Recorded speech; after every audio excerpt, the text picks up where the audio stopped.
Bonjour mes amis, que Dieu vous bénisse tous, que le Saint-Esprit, l'Esprit que Dieu nous a concédé pour guider ceux qui se soumettent à lui et les mener vers les verts pâturages, à la terre promise, ou à la terre où coule le lait et le miel, la terre où coule le lait et le miel. Cette terre promise, anciennement, auparavant, dans l'Ancien Testament, pour le peuple d'Israël, pour les fils d'Israël,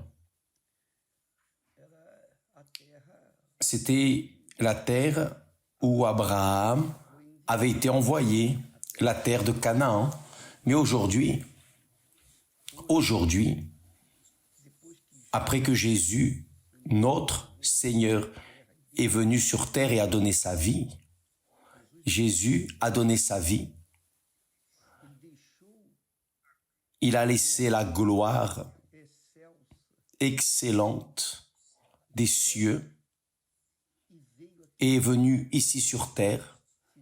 Il s'est revêtu ou il a assumé un corps humain. Il a servi le Père. Il a donné sa vie. Il a donné son être, son âme pour acquérir, acheter notre âme, pour sauver notre âme de la mort. Donc il n'est pas venu, Jésus n'est pas venu ici dans le monde pour nous donner une terre promise ici dans ce monde, pour nous donner simplement une nation pour que nous puissions vivre 80, 90, 100, 120 ans, non. Ce serait trop peu, insignifiant. Vous pensez que Jésus viendrait à ce monde et qu'il a donné sa vie pour que nous puissions avoir une petite vie meilleure et limitée à 100 ou 120 ans? Non, je ne crois pas en cela. Il est venu pour que nous puissions avoir la vie et la vie en abondance. Lorsque l'on parle de vie et de vie en abondance, c'est une vie abondante, éternelle. Ce n'est pas une vie d'ostentation, une vie que le monde offre, non, c'est la vie éternelle. Dans toute sa beauté, gloire et éclat et majesté, et dans la présence du Père, du Fils et du Saint-Esprit. N'est-ce pas ce qui est arrivé dans le Jardin d'Éden? Adam et Ève ont été expulsés à cause de leur rébellion, désobéissance à la parole de Dieu. Le Jardin d'Éden est resté vide. Il est resté vide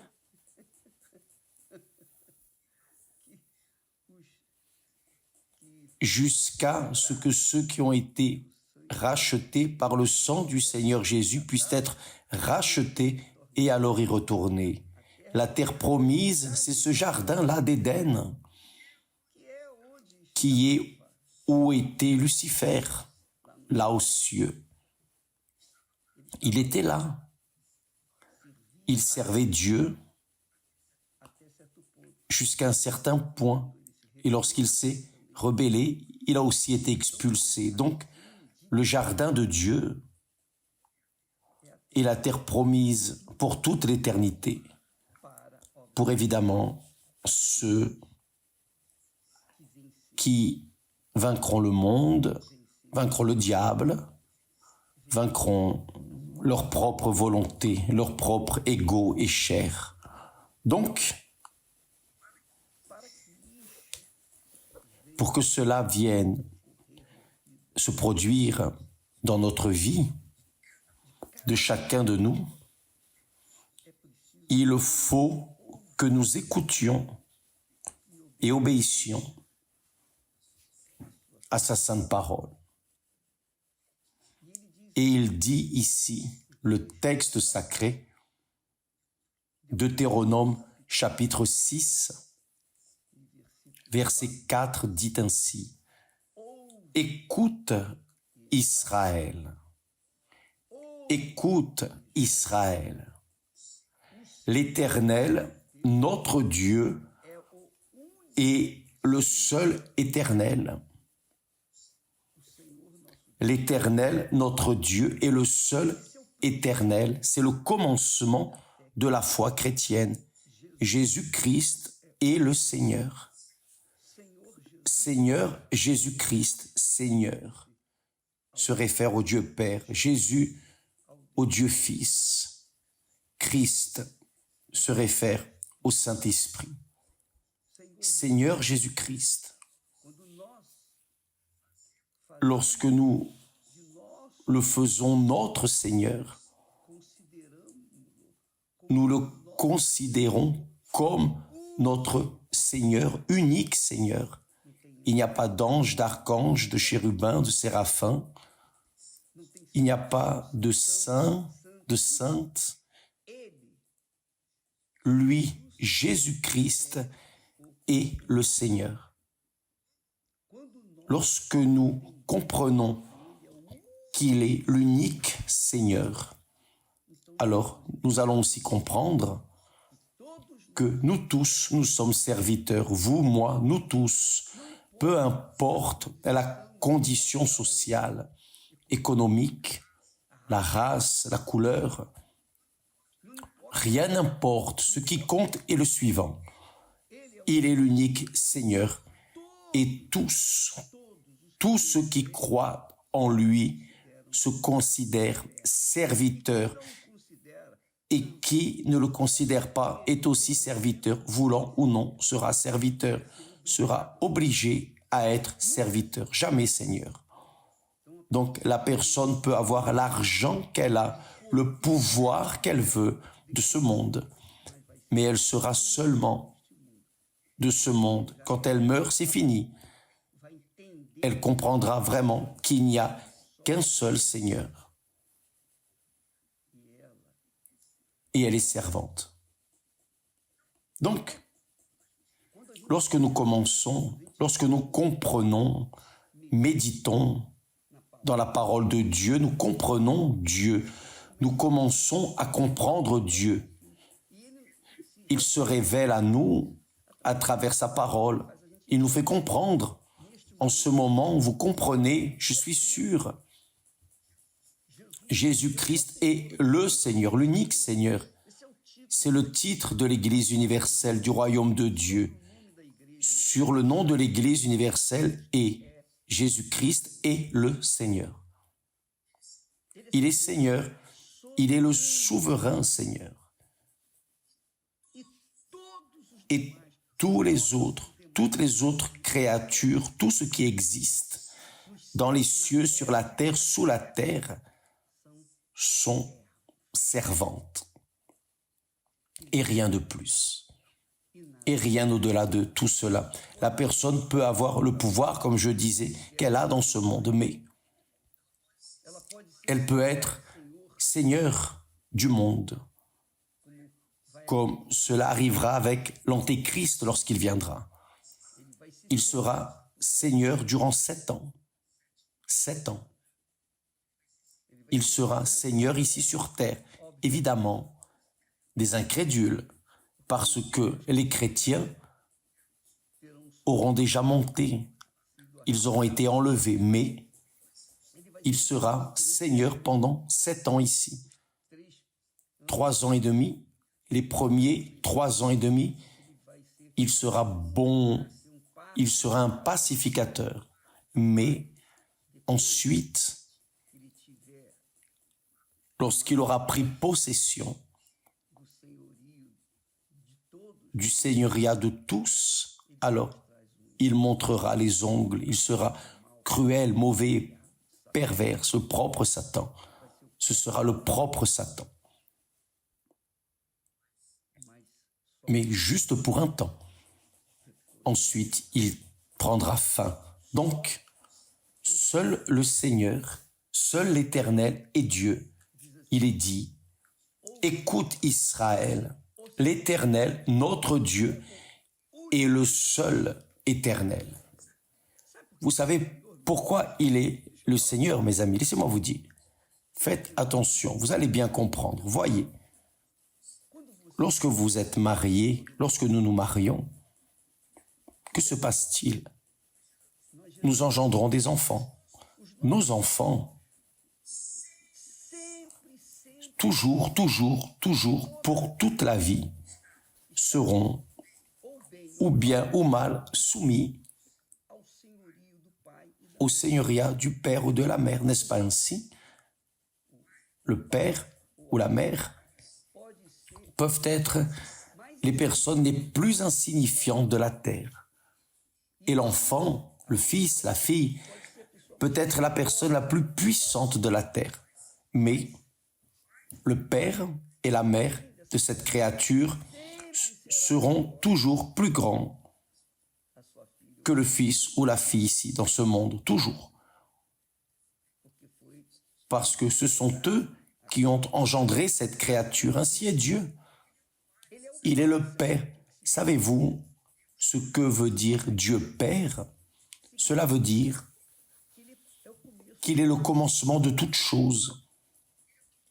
Il est le début de tout. Jésus-Christ est le Seigneur. Il est le commencement et la fin, le premier et le dernier, l'alpha et l'oméga. Donc, tout a commencé avec lui. Là vient le curieux et demande, et qui a engendré Dieu? Il n'a pas été engendré. Dieu n'a pas de mère, il n'a jamais eu de mère, il est auto-existant. Auto-existant. Il a toujours existé. Et de lui sont venues toutes choses, y compris vous et moi, et nous tous. Tout vient de lui. Donc, il est le Seigneur parce qu'il a initié toutes les choses. Donc, tout ce qui existe, les cieux, la terre, les anges, les démons, tout ce qui existe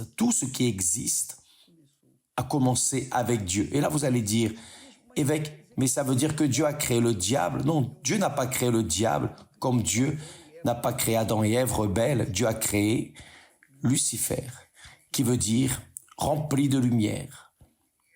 Il était la perfection incarnée, plein de sagesse, de pouvoir. Et alors, il a désiré, il était serviteur, mais à partir du moment où il a désiré, où il a soupiré, désiré être Seigneur, comme l'unique éternel, alors il a été expulsé du ciel. Il a été rejeté. Lui et tout son gang, ils sont devenus les démons, le diable et les démons. Et ils sont venus sur terre. Mais lui, le diable, n'a pas été créé diable. Il a été un ange créé en accord avec la perfection divine. Et il était parfait. Si vous lisez Ézéchiel, le livre d'Ézéchiel, chapitre 38, à partir du verset 12, vous allez comprendre qui était Lucifer. Donc, il a été créé, mais il a désiré la position de Dieu, il a désiré être Seigneur. C'est fini. Il a été expulsé.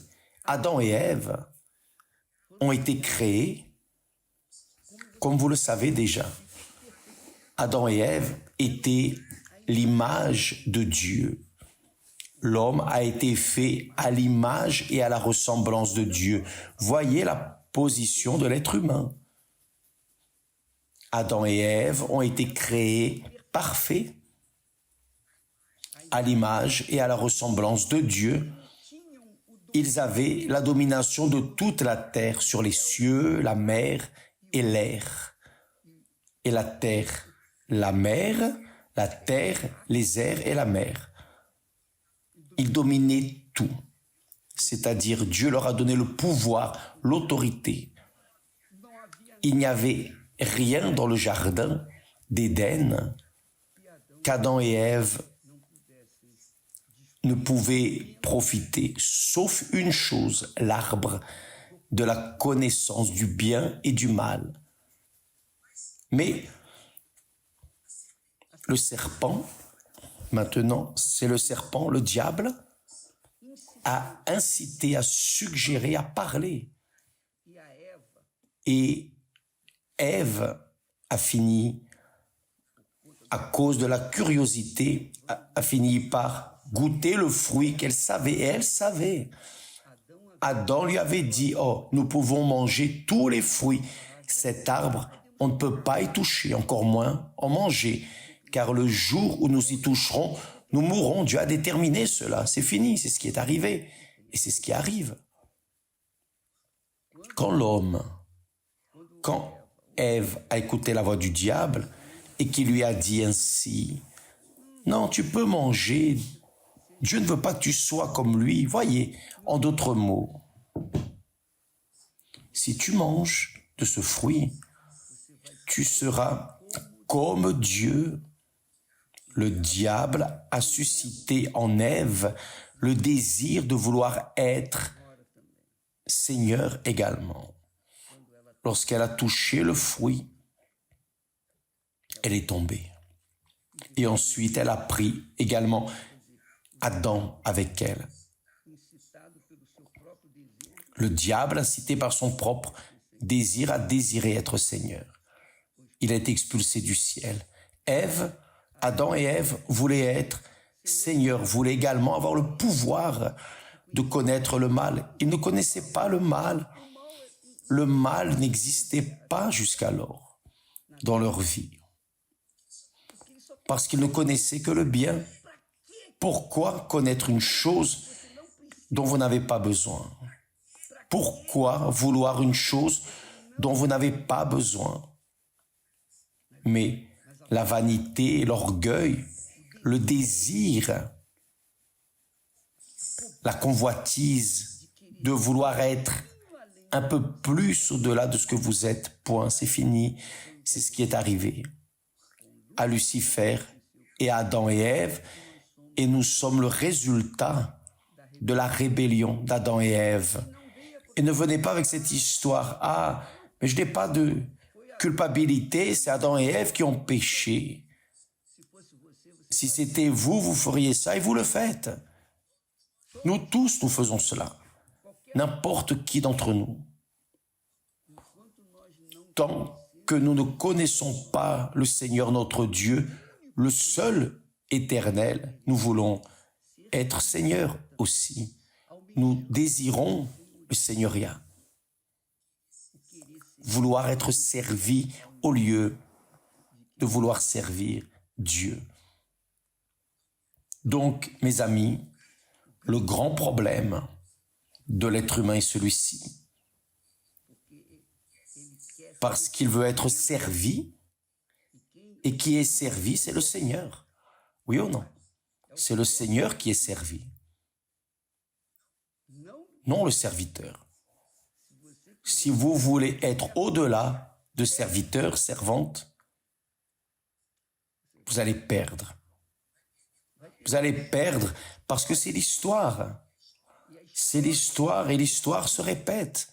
L'être humain souffre parce qu'il veut être Seigneur. Il n'accepte pas la condition de serviteur, de servante. Pensez-y, vous allez voir. Vous allez comprendre, mieux comprendre les Écritures sacrées. Pourquoi est-ce que l'homme souffre? Pourquoi les personnes souffrent?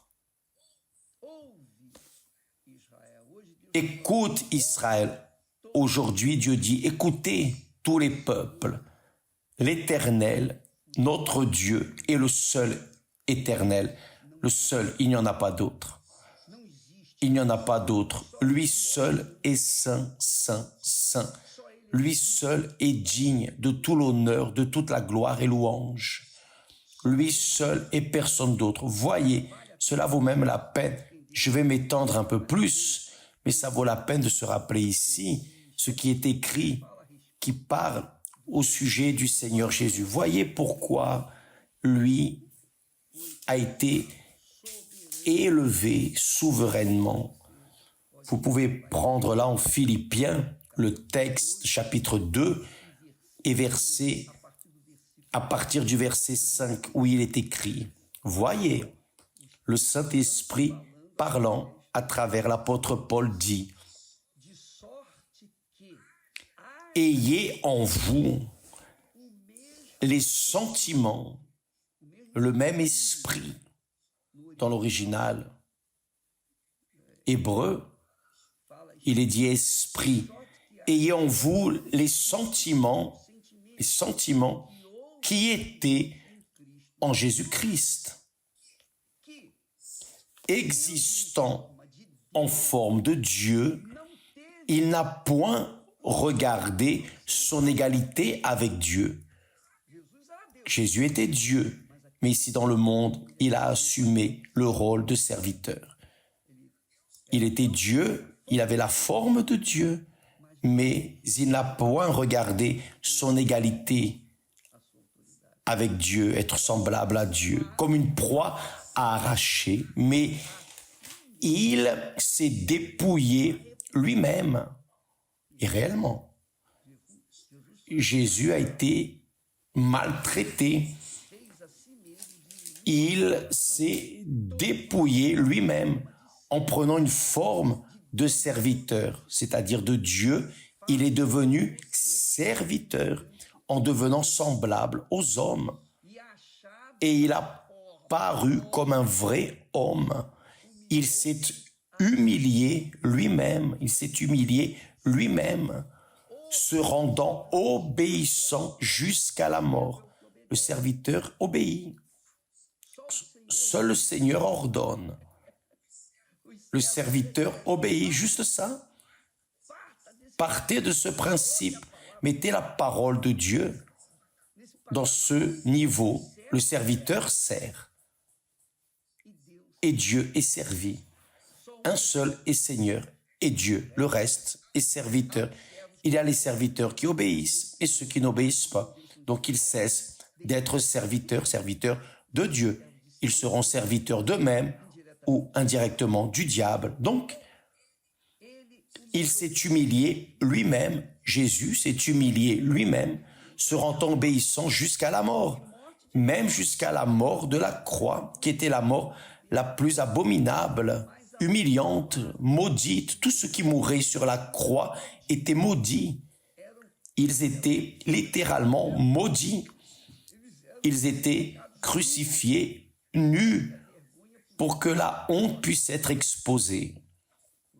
C'est pourquoi aussi, parce qu'il s'est humilié lui-même, se rendant obéissant jusqu'à la mort, même jusqu'à la mort de la croix, c'est pourquoi aussi Dieu, le Père, l'a souverainement élevé, c'est-à-dire sur toutes les choses, personne, tout, dans les cieux, sur la terre et sous la terre.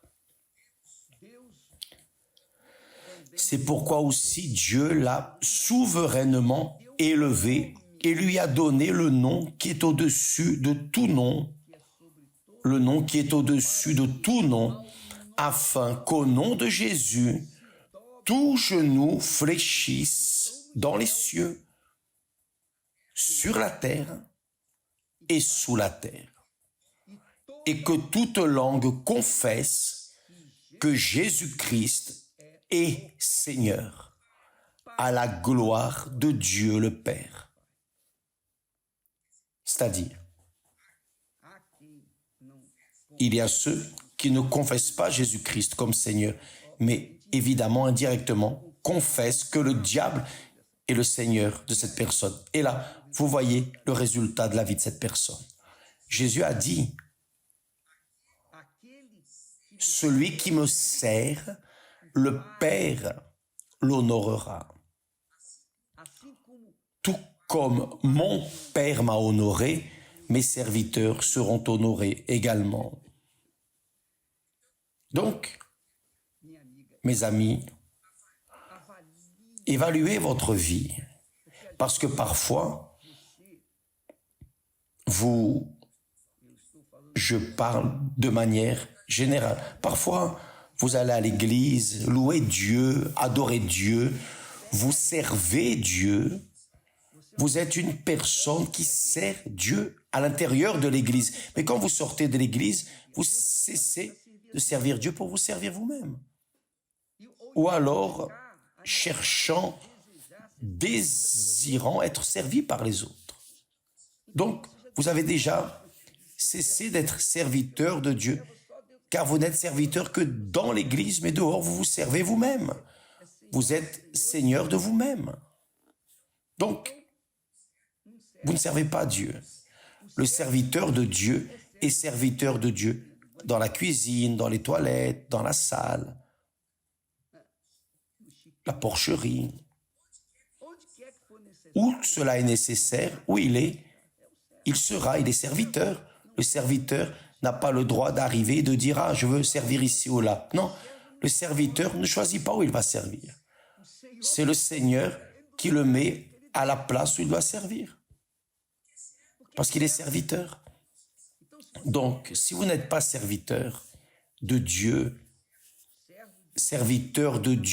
dans votre propre maison, comment allez-vous être serviteur de Dieu en dehors de la maison, Si vous n'êtes pas serviteur de Dieu à l'extérieur, serviteur de Dieu à l'extérieur de l'Église, comment serez-vous? Le serez-vous dans l'Église? Le mariage, qu'est-ce que le mariage? Le mariage, c'est cela. Vous unissez la personne que vous aimez pour la servir et vice-versa. Ça, c'est notre obligation. L'obligation du mari, c'est de servir son épouse. L'obligation de son épouse, c'est de servir son mari. Si l'un sert l'autre, alors les deux seront heureux. Mais qui veut servir qui? Personne ne veut servir. Tout le monde veut être servi. C'est le problème. Et là, entre le problème, et là, entre la rébellion, entre les problèmes émotionnels, etc. Mes amis, seul le Seigneur est Seigneur.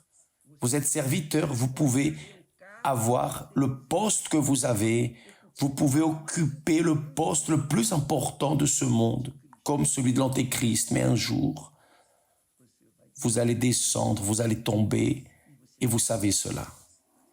Vous pouvez même être ou penser être Seigneur pour un temps, mais pas pour tout le temps.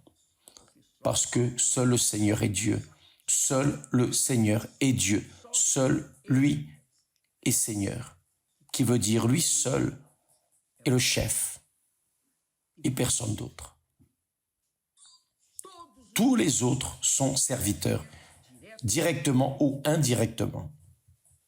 Ils seront serviteurs. Avez-vous compris? Avez-vous compris, mes amis? Parfois, vous perdez du temps à vouloir être Seigneur. C'est cela. Vous donnez le maximum de vous pour être Seigneur. Lorsque vous occupez le poste de celui qui commande, alors vos responsabilités augmentent et vous devenez serviteur, servante ou esclave de vous-même. Esclave du travail. C'est la réalité. Donc, mes amis, c'est ce qui est écrit dans la parole de Dieu. Conférez cela, ce que je dis. Ce n'est pas mon idée, ce n'est pas ma pensée. Non, cela est écrit dans les Saintes Écritures. Écoute Israël, l'Éternel, ton Dieu, lui seul est le Seigneur. Les autres, tout le reste est seulement serviteur. Bien sûr qu'il existe ceux qui seront ses serviteurs pour toute l'éternité et ceux qui vont se servir eux-mêmes là en enfer, sous la chaleur de l'étang de feu et de soufre, où vous êtes, où vous n'êtes pas. C'est la réalité. Ça, c'est la parole que je comprends. Si vous concordez ou non, c'est votre problème. Mais c'est ce qui est écrit. C'est ce que je parle ici. Et je vais le laisser ici. Ce texte ici de Philippiens, chapitre 2, à partir du verset 5, va vous faire bien comprendre ce que Jésus, comme il est Seigneur, il est Dieu, lui, Dieu, s'est rendu serviteur pour servir le Père. Et Lucifer, qui était serviteur, s'est fait Seigneur. Et aujourd'hui, il est en enfer. Il vit perdu. Il n'y a plus rien à faire pour lui. Et pour beaucoup de personnes, c'est la même chose. La même chose se produit. Que Dieu vous bénisse tous. J'ai trop parlé, n'est-ce pas? Mais nous voulons vous donner ce que Dieu nous a donné. Tout, 100%. Et là est ce que je crois, ce que j'enseigne, ce que je cherche à vivre. Je suis serviteur. Je suis serviteur. Et plus haute est la position du serviteur, plus de responsabilité, plus il doit servir. Il doit servir plus que ceux qui sont sous sa responsabilité. C'est ce que Jésus a fait. Il a servi le Père plus que nous tous. Que Dieu vous bénisse. Et à demain, par exemple, excusez-moi de dire ça, nous sommes à l'époque du carnaval, par exemple. C'est la fête de la chair. C'est la fête de personne et de personne. Personne ne sert personne. Et tout le monde sert la propre chair. Nous n'allons qu'alimenter la chair, comme dit la devise du carnaval. Nous allons satisfaire la chair. Nous allons donner à la chair tout ce qu'elle veut. Vous servez qui? Vous servez qui? Dieu? Non. Vous servez le diable qui est vêtu de chair. Restez avec Dieu à demain au nom du Seigneur Jésus. Amen.